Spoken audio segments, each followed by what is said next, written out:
নমস্কার বন্ধুরা, বৃষ্টি ভেজা সকালের একটা ভিডিও নিয়ে চলে এসেছি আপনাদের কাছে। এই দেখছেন, এটা আমাদের পুকুর। এই পুকুরে অনেক মাছ আছে। একদিন মাছ ধরার ভিডিও আপনাদের দেখাবো। এটা আমাদের নিজেদেরই বাড়ির পুকুর। আর এখানে দেখুন, এই মাটি ভিজে আছে, আর এখানে বেগুন গাছ আছে। বাবাই বেগুন গাছগুলো লাগিয়েছে, খুব মেনটেনেন্স করে রাখেন। এগুলো বেগুন এই মুহূর্তে নেই, তবে একসময় অনেক বেগুন হয়েছিল। আমাদের বাড়ির আর কি কি গাছ আছে আপনাদের দেখাচ্ছি, চলে আসুন। এই যেমন দেখুন, এই যে গাছটা দেখছেন, এটা বাতাবি লেবুর গাছ। এটা সবেমাত্র 2 বছর লাগানো হয়েছে। যখন এতে বাতাবি লেবু হবে আপনাদের নিশ্চয়ই দেখাবো। আর এই যে আম গাছটা দেখেছেন, এইটা আম গাছ আমি নিজে লাগিয়েছি। খুবই সুন্দর বড় বড় আম হতো এক সময়, কিন্তু এই বছর হয়নি।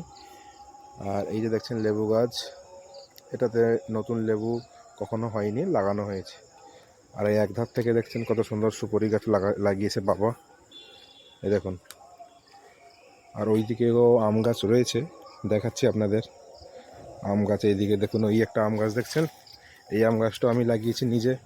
এটারও খুব সুন্দর বড় আম হয়েছিল যখন প্রথম কিনে আনি, তারপরে থেকে আর হয়নি কোনো দিন। তো আশা রাখছি হবে পরবর্তী সময়ে।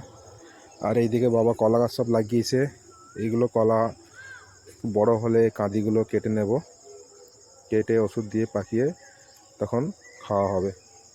খুব সুন্দর কলা, খেতে খুব ভালো লাগে। এই কলাগুলোর জাত খুব সুন্দর, দেখতে ছোট ছোট কিন্তু টেস্ট খুব সুন্দর হয়।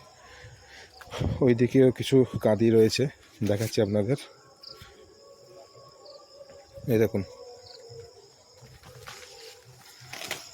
এই একটা কাঁদি রয়েছে, দেখুন, দেখছেন, একদম লুকিয়ে রয়েছে। এই দেখুন, দেখেছেন। আর এইটা আমাদের বাড়ির পাশে মাঠ, এটা অন্য লোকেদের মাঠ। আর ওইদিকে দেখুন, সুন্দর 3টে কুকুর দাঁড়িয়ে রয়েছে সকাল সকাল ঠান্ডা পরিবেশে। আর এইদিকে হোলি পূর্ণিমা যে গেল, তার আগে দোল পূর্ণিমার দিন যেটা ছিল, এখানে আগুন জ্বালিয়েছিল, ছেলেরা খুব এনজয় করেছে। আপনাদের সকলকে দোলযাত্রা, হোলি পূর্ণিমার শুভকামনা আমি